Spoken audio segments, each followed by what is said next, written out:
You're listening to the Archaeology Podcast Network. This is the CRM Archaeology Podcast. It's the show where we pull back the veil of cultural resources management, archaeology, and discuss the issues that everyone is concerned about. Welcome to the podcast.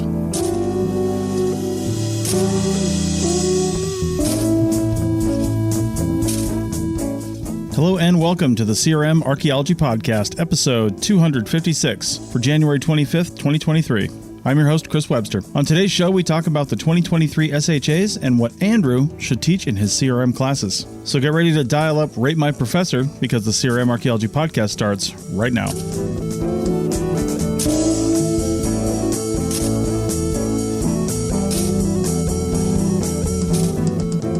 Welcome to the show, everyone. Joining me today is Doug in Scotland. Hey, everyone. Heather in soaking wet California. Oh, my goodness. Hi, everyone. Andrew in even wetter California. What's up? And Bill finally back in California. Yes, I'm back to build the Ark so I can survive. That's right. That's right. And I'm here in Lake Havasu City, Arizona. I can literally see California from my back door. That's not true, but I kind of can. I think some of those can you see the London California. Bridge? Not from here, but yes, we've been on it. It's pretty cool. Yeah. We actually, on the archaeology show that Rachel and I do, we might, while we're here, we're actually thinking about doing an episode on the London Bridge because it's a fascinating history with the whole bridge and then how this version of the bridge actually got to Arizona. It's crazy. So I've done some reading on it last time we were here a year ago, but it's pretty cool. It's pretty much the main reason to go to Lake Havasu, though, it seems like. It kind of is, right? Yeah, it kind of is.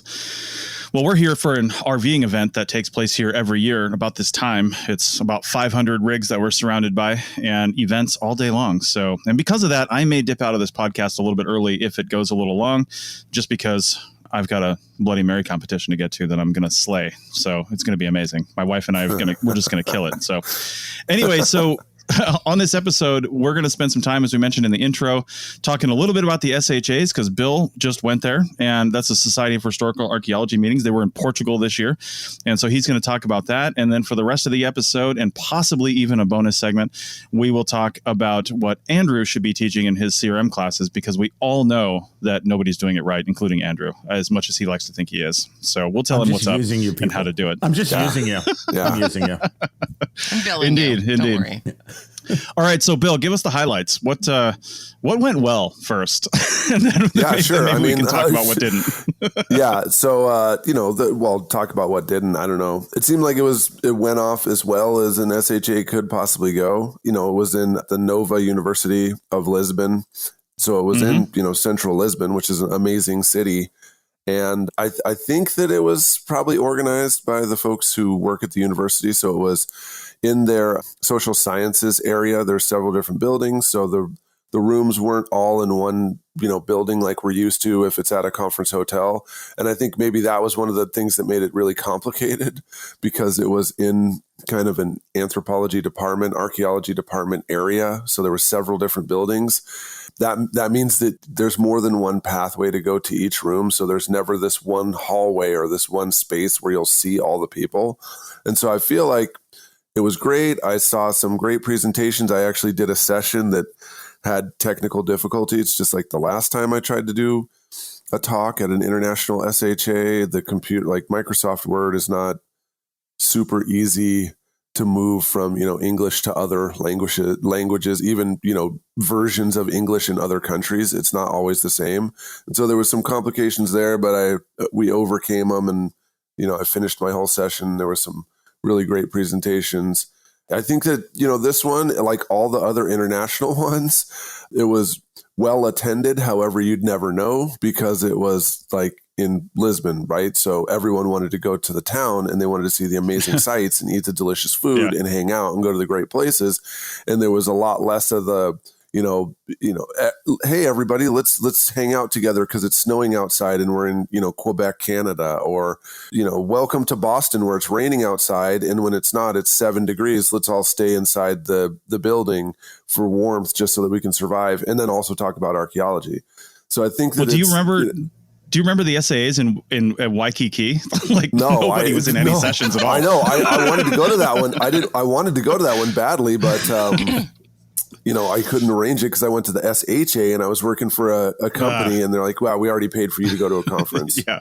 This is why I think that the SCAs are brilliant to repeat attendance at Visalia. And sorry for anybody who lives in Visalia, but I didn't think it was that bad, but I mean, I was just at the conference thing, so I don't know. There's nothing Visalia. wrong with Visalia, but there's not a whole lot to look at. So you're actually going to the conference. Mm-hmm. Yeah. Well, you can go. Yeah, I mean, actually, my first time going to Visalia for that conference, I think I blew off a day and went over to Sequoia National Park in Kings Canyon. It's like just about an hour away. So I mean, I guess if you drive, I'm talking about like more in the area, but yeah. So like it's the biggest the biggest shortfall was that it was in such an awesome place, and so everybody was hanging out. If you were trying to network for jobs because you're PhD or whatever, trying to be on the job market, this was a horrible place to go because everybody just evaporated. You'd give your talk or you'd see the things that you wanted to see, and then you would just like fade away.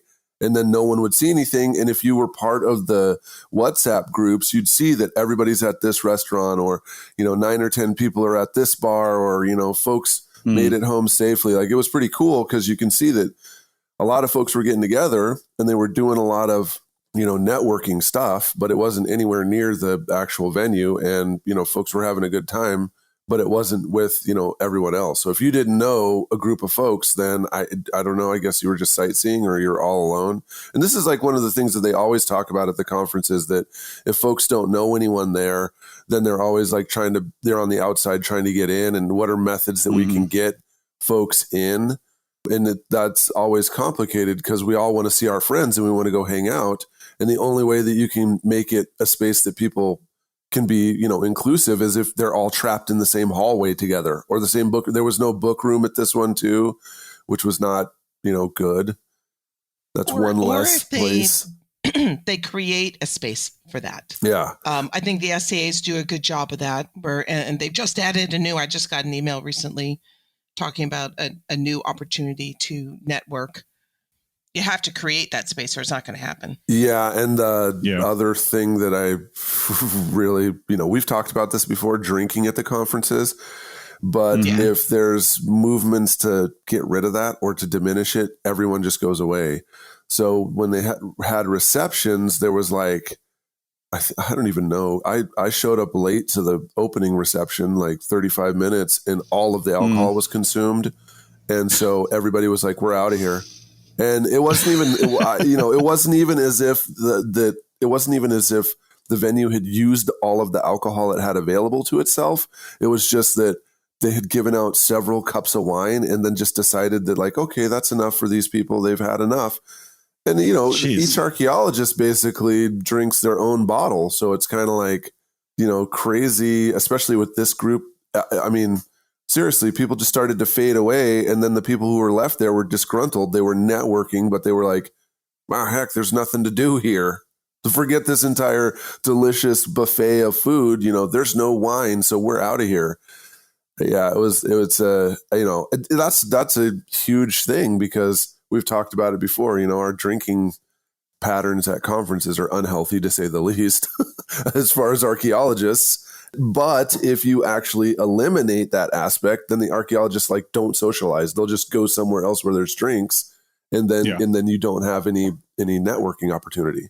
Yeah, I think one way of working on that is addressing that is to have separate spaces for that. So, having the drinking portion in the evening, but definitely having, I know obviously networking happens during those kind of drinking events, although I don't know how many people remember the networking that happened, but having a separate space for specific networking, I think is helpful. Yes, a lot of things happen just informally, but when you have a formal space for it, you would know that the people that are in that space on both sides, the hirers and the hirees, are there because that's what they want. Yeah. I don't know if I don't mean to cut you off, Heather, but I don't know if that's going to work. Like what I just saw this last time pretty much solidified that I don't think that's going to work because no one will ever go to the non-alcohol space.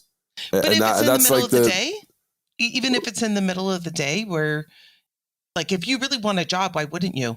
And if you really need to hire people, I'll tell you from someone who is trying to hire and is desperate to find the right person. I'm absolutely motivated to go. And I think it's better if you do it in the morning, maybe a coffee thing, or you do it in the midday, but you stay away from the evening. I totally agree with you on that.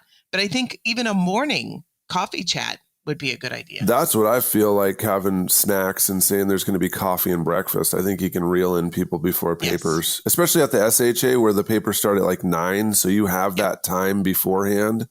At the other ones where it starts at 7, I don't really know if breakfast is going to be a thing, because the only one who's awake at 7 at a conference are the people who have to talk at 7:15. Definitely not those that are watching it at 7:15.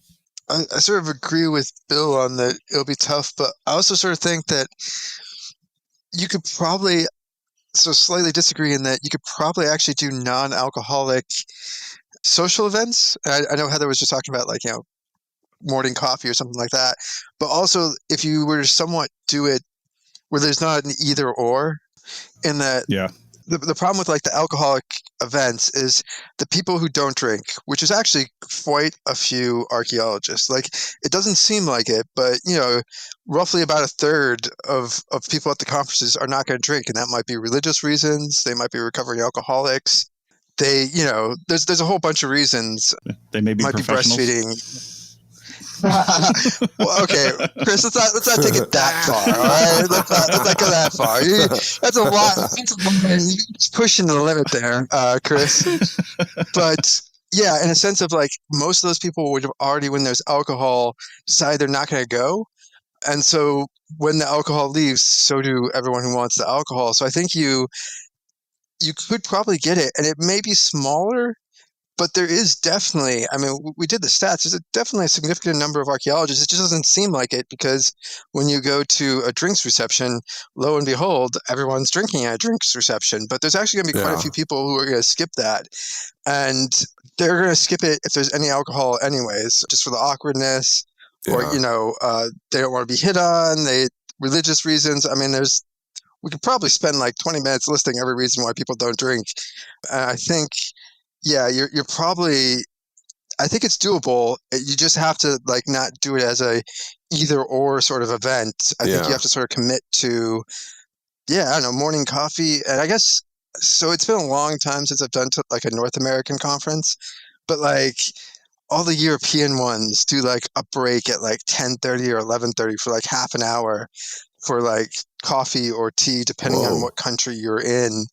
I mean, you could probably extend that, like, just push the times apart, do a full hour, and you can have some really interesting events, I think, in the morning at a reasonably decent time where most people will be there anyways. But again, I'm going off of like European time, where like also 10:30 is a bit late for some countries. So, a bit early, So it's tough, but I think it's doable. Yeah, and stuff in Portugal goes later.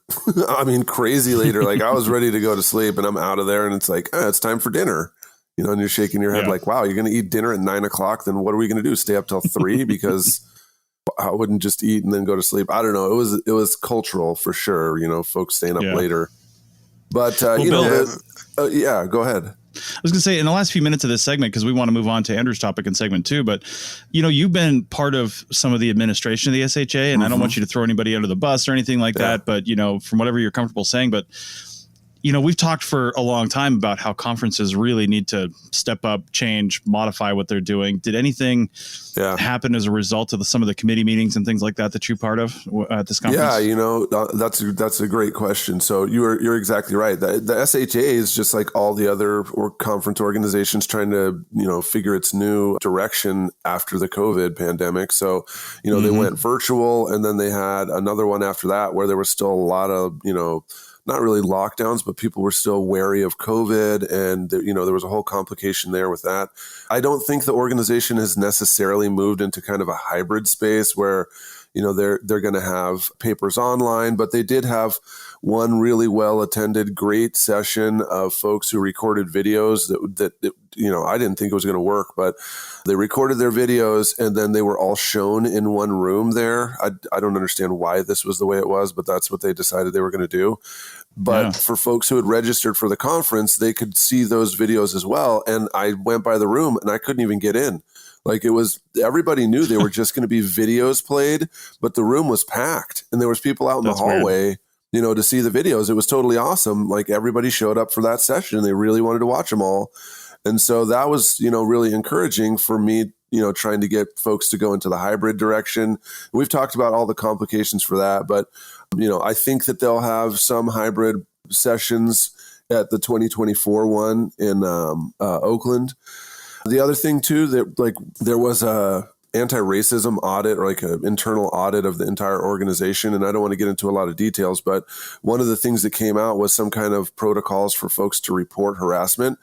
And so following the Southeastern Archaeology Conference, how they had their thing set up really quickly before the conference, there was this lanyard system where folks who were part of the board of directors said that we would, report people, contact people to forward any, complaints or any concerns on through the channels. And we could be identified by different colored lanyards, which I think was really cool. And I think that, that's just a direction that's a really great way to go, because you have some people who have agreed to actually go through the entire series of steps to report harassment, and you can identify them right away. That I felt like that was a good development.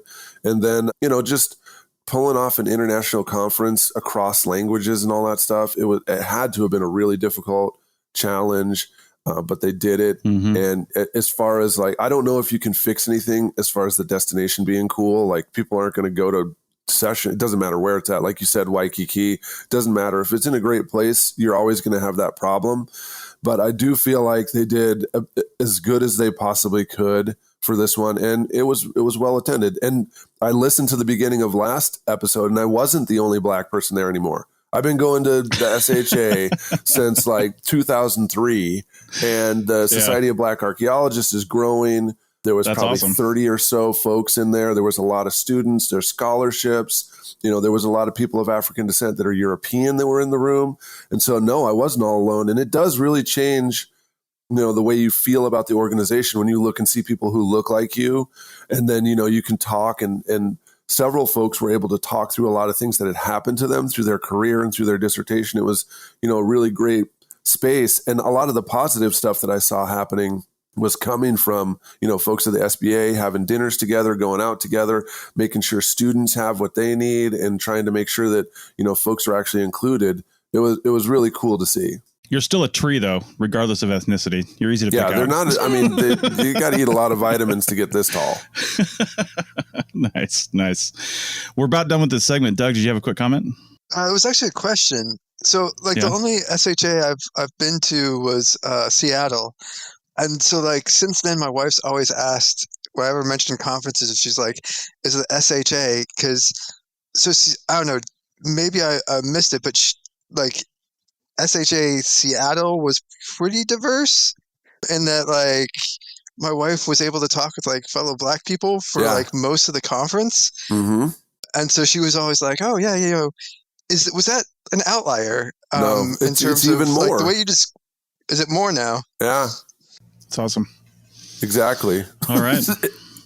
Well, it sounds like we're, as a field making headway, which is really great. And, the unfortunate thing is, and Bill, maybe this is a whole other podcast, and I think we've had some people, some of your friends actually from the Society for Black Archaeologists on the show before, but it sounds like I think we need to do it again, because it doesn't sound like the conference organizations themselves are the ones making this headway. It's the people doing the hard work, making the Society for Black Archaeologists and other similar ones, and forcing themselves in, and they shouldn't really have to do that. But the good thing is they are doing that, and they're making a change. So anything good with any of these professional organizations is coming from volunteers in the committees. If you see anything decent at any archaeology organization, it is not coming from the board.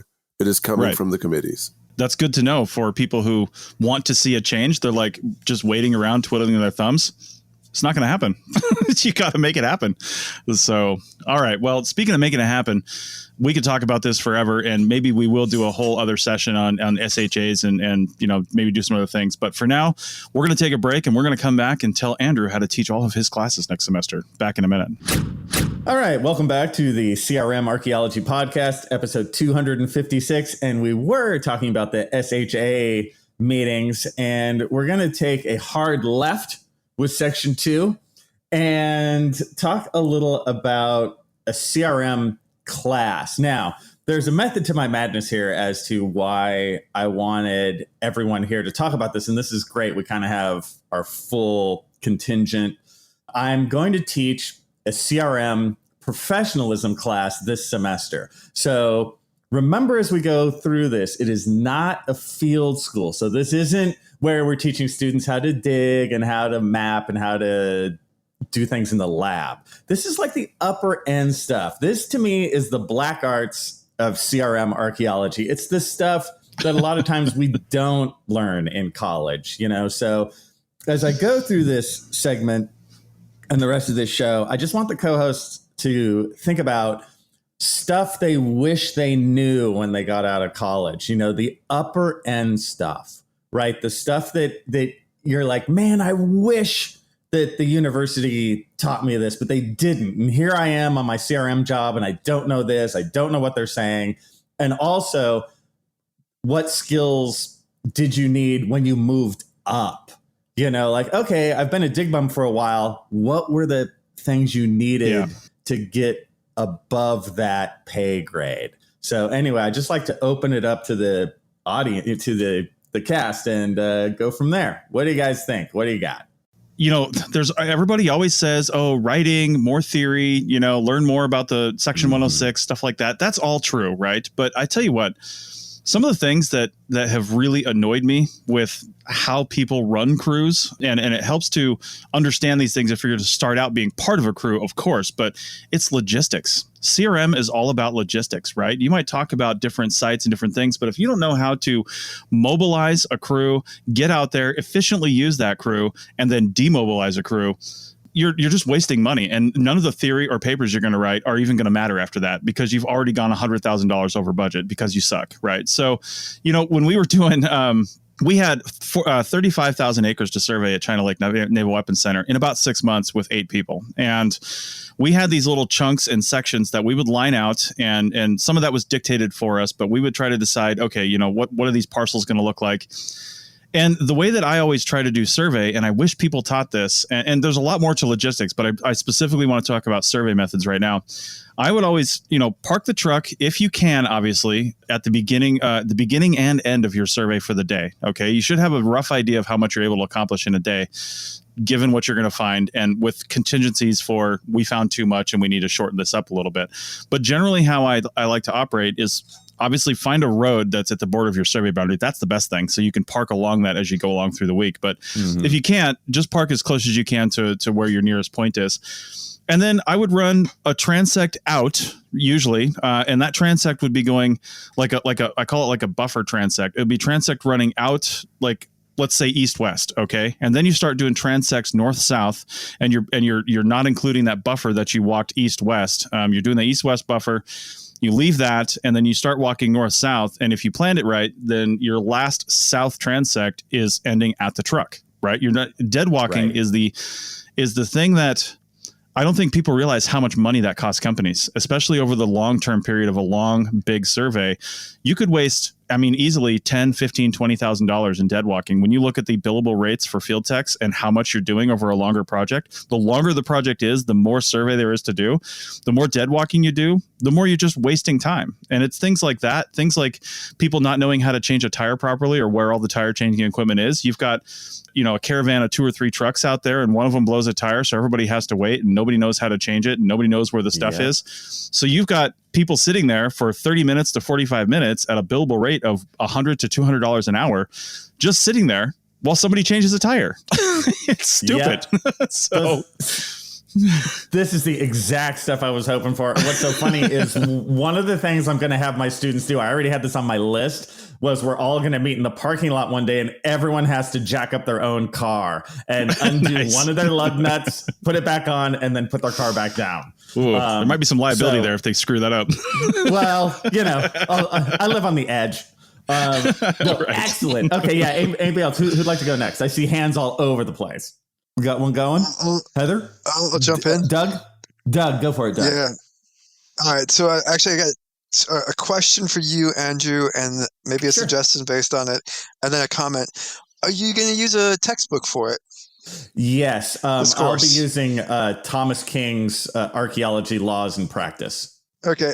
If I'm going to do a plug, I'm pretty sure we've had them. This is before your time, Andrew, on the podcast, but the Anthropology Graduate's Guide from Student to a Career by Carol Ellick and Joe Watkins. So, all right, conflict of interest. I was in the course that book is based off of, but it was literally, the course is called like Avenues Professionalism. And we're talking like 15 years ago now, maybe a bit more. But it was literally what you described. It was a course about how to become a professional. Yeah. And so we did things like, mock interviews, how to search for jobs, actually. Mm-hmm. Like stuff like that, how to build a career, what you're looking for a career, how to gain skills, how to do a CV, cover letter. It was all that sort of more practical stuff. And I think they should be having a second edition coming out fairly soon. It may not be there in time for your course, but that's okay. Because the old book is like over 10 years old. So that's I think right, some of the stuff is, yeah. But like it's a book. It is the Anthropology Graduate's Guide for from student to a career. Okay, got it. Yeah. This is exactly the kind of stuff that I'm curious about. So yeah, that's excellent, man. I'll definitely look that up. And then can I throw in another one? Yes. Also, Bill's book. I was just going there. Damn, you got the Bill credit. Resume writing. Yeah. Like it's that stuff. I have already downloaded from Amazon the fine suite of books by Bill White, and they are going to be on the syllabus as well. So cool. Right on. We'll put all those references in the show notes too. Yes, let's do that. So that was just if I could do a quick suggestion as well of like topics is, I know Chris was doing this in the background as a joke, but honestly, so you guys didn't hear this because we didn't record it, but Chris had suggested I'd tell Andrew to take all of his students to a conference. Yeah. I agree. I 100% agree. Like, if there's something that you should learn to do when you're an undergraduate is actually go to a conference, and go to a conference when it's not like Andrew, what years are the students? This is community college, so yeah, they pretty much be like sophomores kind of thing. Yeah, so they likely would. I mean, some of them could go straight into after with associates, but likely going to do maybe another year or two. That's probably actually like the perfect time to go, because you do not want to go to a conference when you're like depending on it for a job. Yeah, like there's a lot of pressure there, and you should actually. I don't know if you can, Andrew, but like take them to a conference, but like take them as a group, because I've done a lot of taking like students to conferences, and like we're all used to it, but the first conference they go to, they're not going to know a single thing. They're not going to know any etiquette. They're not going to, like, to be honest, you're going to get like silly questions like, so is there a bathroom break? Yes. But like it's just because it's nothing they've ever done before. And you should definitely, like, if you can somehow find some conference that's occurring in the next 3 months somewhere in California, if you could take a field trip and bust them out, it'd be huge if you could actually, like, be there and then be as a guide and explain to people and actually introduce people as well. Like, I mean, I don't know. I feel like, okay, sorry to go back to our other past segment, but, like, that's okay. conferences, if they could really help, would actually if they had like a buddy system for new people, where you could take people around and explain like, all right, so we're going to sit through like a couple hours of questions, and then you could point out like, okay, so you see that question right there, that one that didn't really sound like a question, and when they're like, this is more of a comment than a question, and you could explain like that's just basically people, being dicks. And to be prepared for that and understand that like this is more than a comment than a yeah. But like, but it's all these little things that you pick out. But when you first go to a conference, and imagine like if you're first presenting and someone stands up and says, this is more of a comment than a question, like if you've never experienced that before, you're gonna like that's gonna ruin your conference experience. So it's all those little tiny things. It'd be great if you could just like drop them, take them to a conference, explain all the things, explain that like during coffee and lunch break, this is when people socialize and maybe introduce them to people. Because like the biggest thing is until you've built that network up where you can actually meet and talk to people, it's really nerve-wracking to and it can be really lonely. I know what you mean. Luckily enough, I have done aspects of that because we have little like data sharing meetings, like the Society for California Archaeology has little data sharing meetings that are often within like striking distance of where we are. Like, maybe it's only an hour away, hour and a half. It's on a Saturday. So I have done some of that. That's a great one. So Heather, I see that you have you got one going. What's up? I would say for both being successful and alleviating some frustration, spending a good, I would say, an entire lecture on the business of archaeology. What is overhead? What is the actual profit margin? Because I think students would be surprised. Unfortunately, because they're not being taught this in university, they're basically just taking these armchair remarks on forums as gospel, and it's not true. This concept that the companies pocket a huge profit and on the backs of people that are working in the field, there are some abusive companies out there, but I think being able to explain the actual numbers, like not just saying what I just said, but actually proving to them what is the overhead, getting out a pie chart, looking at all the costs of a company. What's the difference between a large company and a small company? Why are billing rates? What are billing rates? What does a billing rate represent? Why are the billing rates so much higher than what you're being paid? All of this is really, really important, number one, to moving forward. That's one thing that I see. I see it on the forums. I watch them a lot. There's so many times that I want to step in and say something, but I really, truly, honestly do not think that people want to hear it. They just want to complain. And so I think that if we start from the classroom and we start explaining to them what the business of CRM is, people will be a lot less frustrated, because when you come in and you are you're a newly minted student and you're coming into the business, and if you have this attitude that the big man's trying to screw me every single time, you're not going to have the attitude that I'm going to want to push forward. Like, you're going to be an as needed for the rest of your career. Do you remember when remember when I came out to visit you and we were sitting in Malibu in our Lamborghinis talking about this? These people are crazy. I know. It's just ridiculous. That's true. As I sit on my yacht in the center of harbor. Right. But no, I am, listen, I mean, you know what? I'll be real. I do well for myself, right? In this You've business. earned it, though. Yeah, but I've worked really, really hard for it. It also had, there was some institutional, like just business knowledge, because this is not my first career. But I'm I'm going to come out and I'm just going to be like blatantly honest, even with, although I do well, I live in a very expensive area, and I live in a nice prefab home. I don't live in a big, huge house. Like these concepts that people think that, executives or that managers in CRM are making a ton of money. That's not true. It's not true.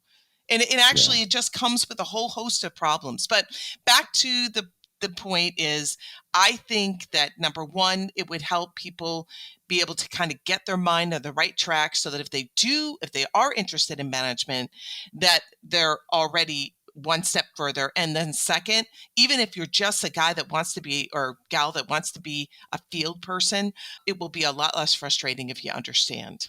Yeah. Oh, great.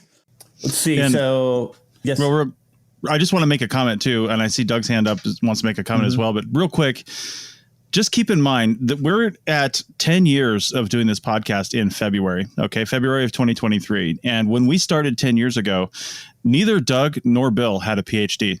And I'm pretty sure, I don't know about Doug, but I'm pretty sure Bill didn't even have his master's yet. I can't remember. Maybe you did, Bill, but no, I did.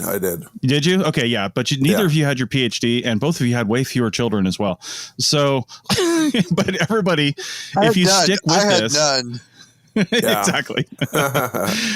If you stick with this, you can actually do well for yourself in this career, but it takes a lot of hard work, and it takes the ability to, shift and adjust your thinking on what you think a career in CRM is, and constantly reevaluate that, because if you have this avatar of a CRM archaeologist in your head that is successful and it doesn't work out for you, you're just going to quit. You need to be able to modify that and say, look at this opportunity that's come along. It's going in a completely different direction I didn't even think was possible, but I think I'm right for it. And I think I could, keep my toe in this and do it. Yeah, exactly. Exactly. And it's not just about you coming up with ideas and being a know-it-all. Be trainable. Right. Understand your audience. Look, when you are in the field, like, there are times when it's time to step up and say, you know what? I have a good idea. And then there's times you got the best idea there. There's times to step back and just listen and absorb. So, like, people skills are huge. I would like to talk about that in the next segment. Yeah, that's a good one. All right. I think we'll flip over to segment 3 with that, and we'll be back in a moment. Thanks, guys. Hello and welcome back to the CRM Archaeology Podcast, episode 256. And we have been talking about how to make the ultimate CRM archaeology class. And with that, I think Doug had some comments based on what we were talking about before. Doug, what's up? Yeah, I was going to say I agree a lot with Heather and Chris. I was just going to jump in with some stats to back that up. But before, sort of conversely, it was just to say that not all of CRM, as Heather made an excellent point, is crap, and actually a lot of it's great fun and all sorts of things like that.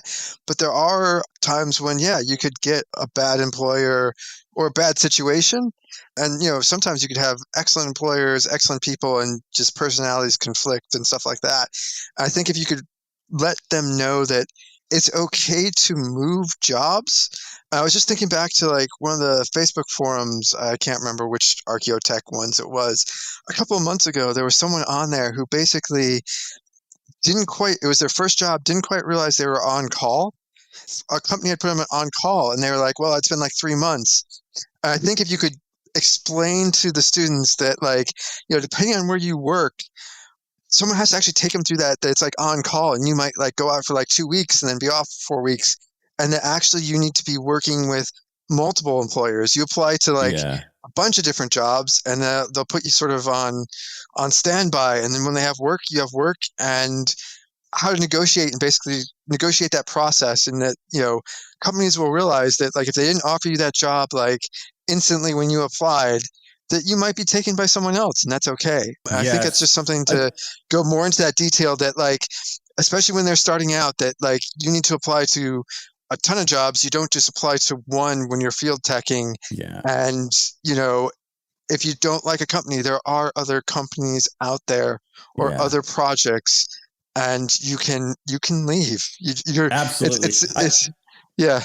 I just think that's a great point. And so that's so weird too, because so many jobs are not like that, where, wait, aren't I supposed to be just loyal to this one? Don't I wait? Yeah, it's like, no. It's a business deal. You find something else, you go for it. Right. They'll Until be back you get that around. full-time, until you get the full-time position, and then it even applies there, because there's going to be times where, there's a season for everything, right? And you start and you get that full-time position, and then this isn't it, you realize maybe the company's just not the best fit for you.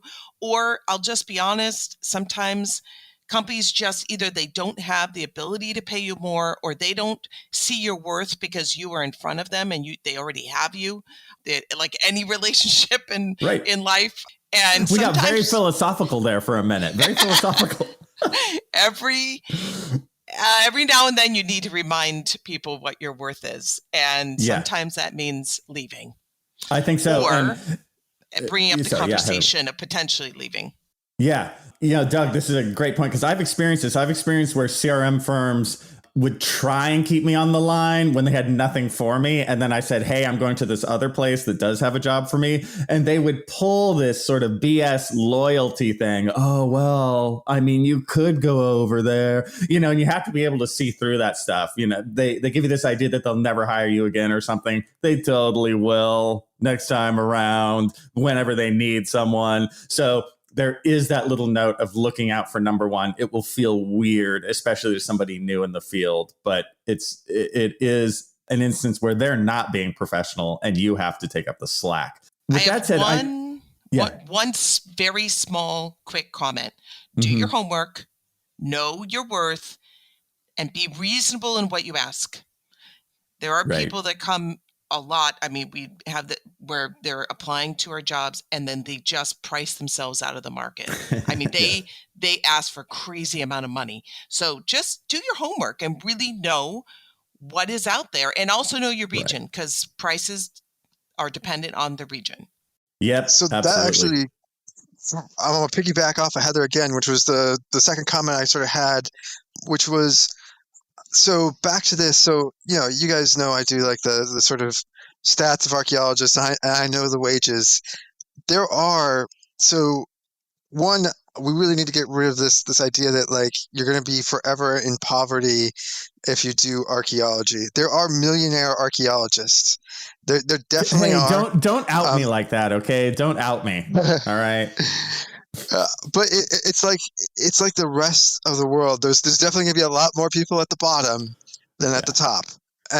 But that's the thing is like, and this goes back to sort of advice for you, Andrew. If you could do like an entire class on like what people actually want out of a career, because like a lot of people, when they describe they want to be an archaeologist, they'll say like, I want to be a field tech, or I want to be a project manager, which is a job and not a career. And there's a distinction. And it'd be really clear to get across them. And the point I was also going to make is like, yes, not all pay is great, but like in the UK, they're doing a bunch of stats right now trying to like value how you value heritage. And I think it applies to a job and how you value heritage. So how do you put like something like Stonehenge or a cathedral into value? Well, they do surveys of people and they say, how much would you pay for that experience? Or how much would you pay to live like in an old town or medieval? Yeah. And you can actually look at some real stats into that. And they get a value off of that. And they say, okay, well, this bit of heritage is worth this much to people, X million or whatever. But the same is true for a job as well. So like, yes, starting out in field tech, the pay is not great, but the pay is also usually better than your many other jobs that are out there. But also it's sort of a trade-off of like, yeah, so okay, maybe you're only making like 40,000 or 50,000 a year, wherever you are. I'm assuming that's what the starting rate is for California, because you guys are crazy expensive. I think that's fair, give or take. But that's ballparky. Yeah. I think that's okay. Yeah. But then people realize that like, okay, so on paper, you got 50,000, but you might be actually doing like $100,000 or $150,000 job, in the sense of, you get to go out into a field, you get to find fun stuff. Most of the time that it's not, unless, yes, sometimes it can get repetitive, but a lot of times the days are different. You're doing something different. You're doing different types of archaeology all the time. You're doing something physical. Like you're not stuck in an office if you're there. And so like, that is something people need to think about when they're thinking about a career. Is like, there are some people who will do 40 or 50 years and retire as a field tech, and they will be super happy because they didn't make a lot of money, but they made a lot of money in a sort of intangible. They were not bored. They would have, probably gone postal and Right. blown away an entire office if they had been stuck inside and stuff like that, or just died been a young bit because sad. of. Yeah. So I think, but that's one of the things is like when you're doing a career, you need to think of like, all right, do I need the cash, and what sort of job will get me that? Or do I want to be outdoors, and what sort of job can get me that? So you're thinking about a career and what you want at the high level of, I want to be able to afford a mortgage. That's the sort of career you want. Or I want a career where I can stay outdoors, and then you need to be able to make those trade-offs about, what you can and cannot have. And I think it'll make your students both more realistic and also more happy. Also, help them to evaluate it. Like, hey, so Bill, I'm dying to hear what you have to say. What do you got, man? Yeah, I've been teaching I have a summer course that's 6 weeks long that is professionalism in anthropology. Nice. And then I also teach ethical issues in cultural resources class. And so they're two different, approaches, but they do have the goal of trying to introduce people in a classroom setting to what happens in cultural resources. And maybe not the anthropology course. That's more for just everyone who wants to work in museums or anthropology, however they want to approach it.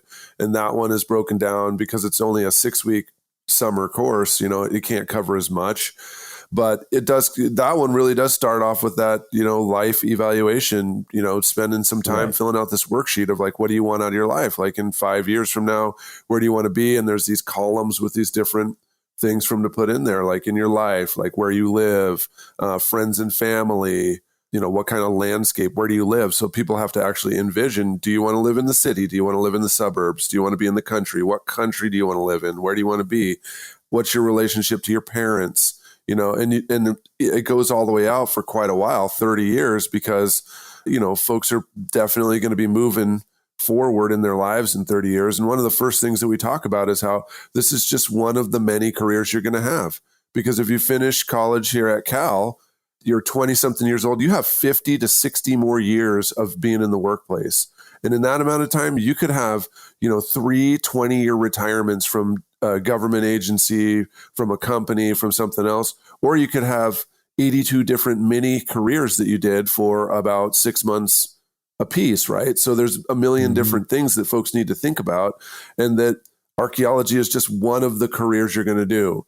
And that the being outside and finding sites and stuff, that's just one part of when you're going to do this, and to really think about the long game, right? That maybe one day you do want to have a house, but you don't want to have it in the next 5 years. Maybe some of you need a house like right now, and you can't really do the field tech thing. You got to figure it out in 5 years, something that's going to get you a house because you have needs. So those are the kind of things that folks start off with in that one. And then we go through different things like abstracts for conferences, and writing resumes is a key one. We do use that Anthropology Graduate's Guide as the major book in that course that really helps people put together a portfolio of stuff, because once again, it's a summer course. So it's kind of after a lot of the archaeology jobs have been posted, but it gives people tons of time to prepare and to try to reach out and connect with employers that are going to be hiring in the winter, so there's still students that have some time left ahead of them. But with the CRM course, that's more of kind of like what would a project manager do in cultural resources? And it's a graduate course, so it's assumed that the folks that are upper level undergrads in this are probably going to go on for graduate school. And if they're that serious about archaeology, they're probably going to go into cultural resources. And the PhD students, they need to just learn how to do archaeology. I mean, there's not a lot of classes where you actually learn how to do archaeology at Cal. It's like, at the PhD level, I don't really even understand what it is. Just sitting around reading a bunch of junk and then hang out for 3 hours and talk. Like, those are the classes that I absolutely hated when I was a PhD student. I wanted to hear what my professors knew and how they learned it. That's what I was paying to go do. And instead we were reading, 4 books a week and then just talking about just whatever the hell for 3 hours. Like, I hated those courses. So I try never to make classes like that. And so we do have activities. We have a mock RFP for a site that's nearby. And just to cut in for a minute, what is an RFP? Oh, request for proposals. So I modeled it on some other requests for proposals, like sensible ones, not the 8,000 word, government ones, but like, sensible county level or city level RFPs for cultural resources work. And then they have to go through all the steps and they all work together. It's only about 6 students. They work together in a group. We all talk about, the methods.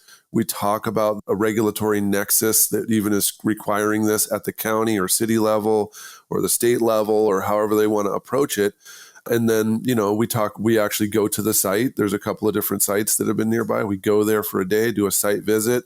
And then given what folks see out there, what are folks feeling or an approach? And then we start talking about the budget. It's the site's buried underneath 10 feet of stuff. Are we going to use probes or this or that? Like, what do you really think? Are we going to use a backhoe? Are we going to do shoring? And then they have to go online and figure out how much all that costs. And then they also have to figure out, the budget. It's taken me years to build this thing, but it's an Excel file that has the formulas in it for some major pieces of overhead like payroll taxes, insurance, L&I, material depreciation, and all that stuff. So when they put in the hours, it shows on the other side how much that really billable hour rate is going to be. Yeah. And so I'm like, yeah, man, nobody's going to really be a PI for $22 an hour. You're going to have to bump that up. Well, if we bump that up, that's going to mean that past overhead, they're making $260 an hour. I'm like, yeah. So you got to figure out how many hours do you really need a PI working on this thing? Or how many hours do you want to outsource? What of this do you want to outsource? Do you want the photography, the 3D modeling outsourced? Well, how much do those people charge? Let's go figure it out. And so most of the course is really figuring out how many hours it's going to take for a certain task and how much money that's going to cost, so that they can come together with something that's like an actual proposal with a real billable rate on it. Right. And Sonia Hootmacher, who was a co-host, she calls in and talks a lot about the business side of, hiring people and, what that costs and, how they do their, taxes, and walks us through billable rate formulas and stuff and how she would predict for a survey area and stuff like that. And it's really cool, So that's what the CRM course is. And the idea is after that, you will know what Heather's talking about. You'll know how come you get charged X amount of dollars, or you'll know why they rent trucks instead of owning trucks, and parking, right? Like if you're a CRM company, and I always give them an address in downtown Berkeley, like where are you going to park 5 trucks? Where are you going to keep them? In downtown Berkeley, how many thousands of dollars does it take to park this truck at that lot? Is that really an expense across 12 months that you want to put in your proposals, or do you just want to try to bill them for a rental? I mean, those are all the basic things that we talk about, and folks really think about them. What are the benefits of having trucks? Well, you have them all the time. Yep. The problem is you got to park them somewhere in the city of Berkeley and not have them get broken into or stolen, or, you also then have to take care of them forever. And a lot of times they realize that renting a truck is actually a better way to go than, but I mean, those are the kind of basic things. Like I give them the formula for how much the laptops and stuff would be in the depreciation, but we sit around and we look up, how much is a MacBook versus this other kind of whatever ThinkPad. And then, okay, you need 6 of them and they're going to need these softwares. Now let's break it down and let's break this across the year and then do depreciation of it. Yeah. Wow. That's great. See, that stuff, I love it. I love that. I love it. I think another aspect what you're doing there is you're creating that overhead computation, which if you have a larger company, your CFO is doing that. But I think that this really does give you a good, because not everybody's going to go to a larger company. Somebody may want to form their own company, although I would highly suggest not doing that until you've worked for a larger company in order to be successful. But, I think that's awesome. I love the fact that you have this formula, because these are, we have a budget sheet for our company, and our CFO is the one every year has to go through. There's actual laws that require them to do that, but they go through, we audit, we kind of figure out where we are from the last year. We predict where we're going to be for this next year. We look at the overhead and compute a percentage to begin with. So we even know what we're making, what we're aiming at. So I think I love this aspect, what Bill is mentioning, but I also think mentioning maybe just a side or additional is the fact that, there are going to be some companies that have that, and understanding as somebody who works for a larger company that you have to take that into consideration. Yeah. And the other thing too that's huge when the PhD students take it is that they realize they should be paying themselves. Yeah. And I'm like, yeah, I mean, not every grant is going to allow you to pay yourself, but this is the mechanism for you getting money from the world and putting it in your pocket. Right. Exactly. So and Doug made a really good point about you have to know how many hours it takes.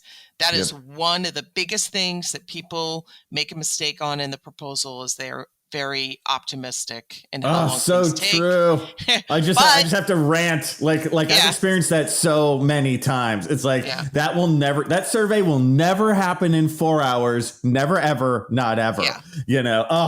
God, drives me nuts. Terrain, making sure you understand the terrain. Yeah. I mean, 4 acres on one site is completely different than 4 acres on another site. Yeah, man, add 25%. Like if you could pass on like one rule to those, your students is like add an extra 25% to whatever you do.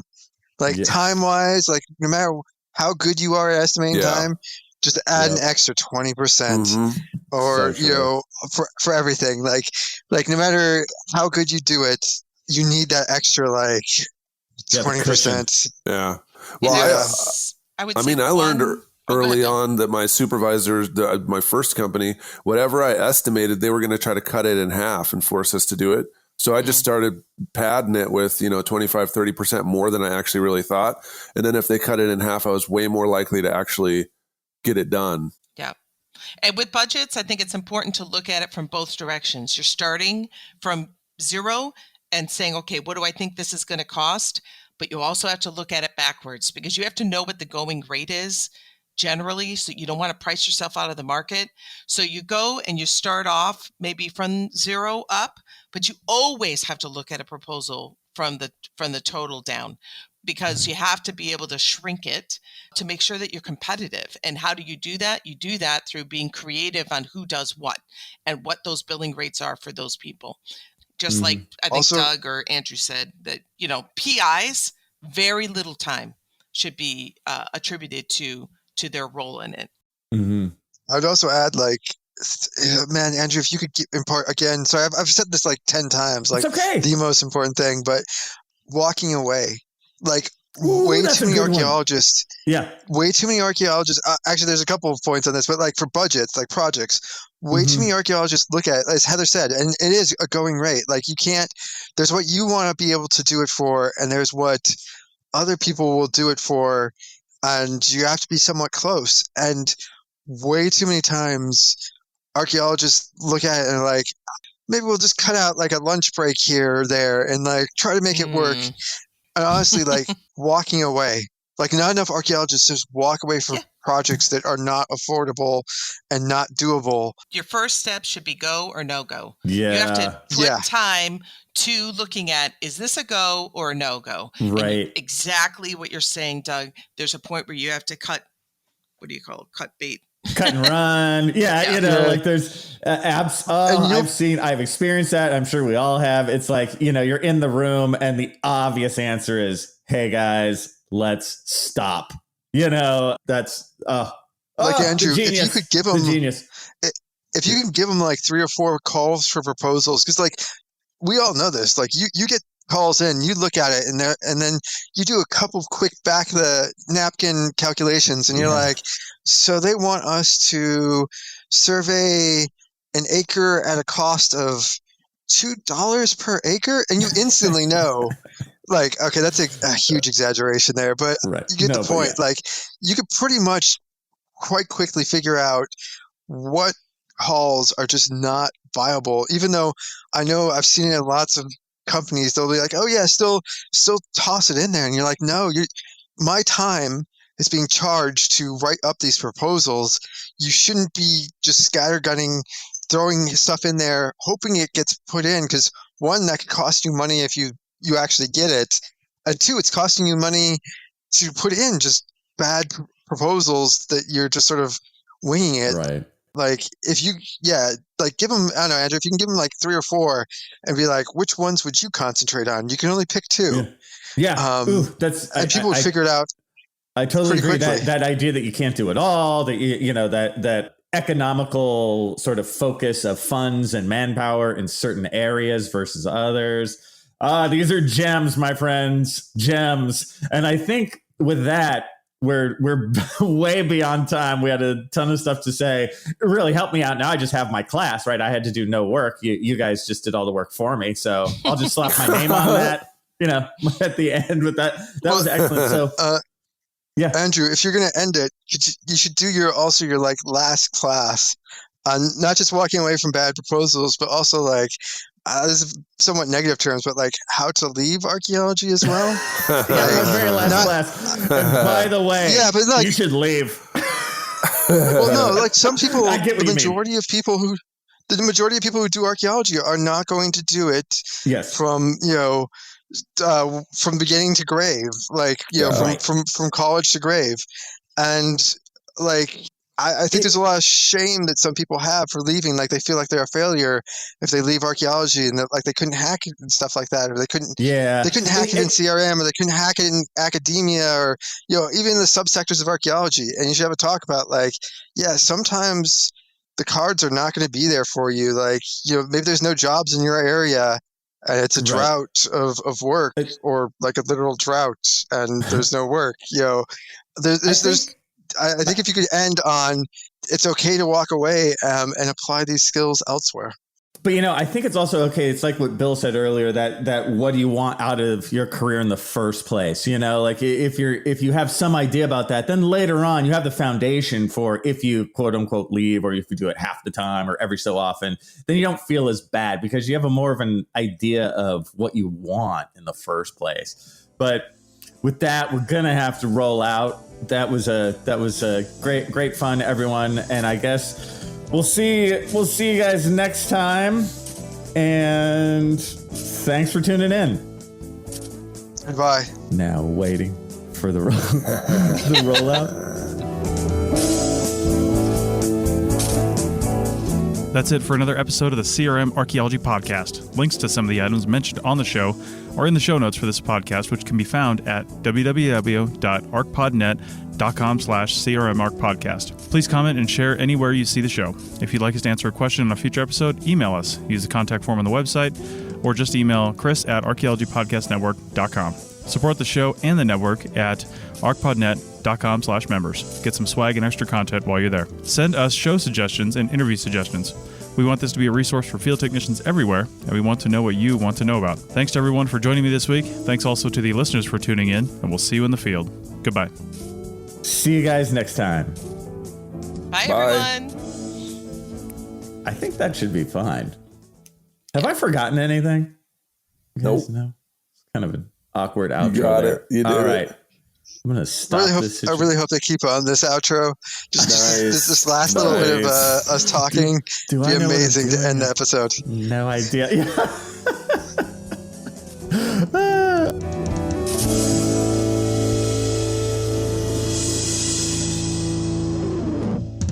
This episode was produced by Chris Webster from his RV traveling the United States, Tristan Boyle in Scotland, DigTech LLC, Cultural Media, and the Archaeology Podcast Network, and was edited by Chris Webster. This has been a presentation of the Archaeology Podcast Network. Visit us on the web for show notes and other podcasts at www.arcpodnet.com. Contact us at chris@archaeologypodcastnetwork.com.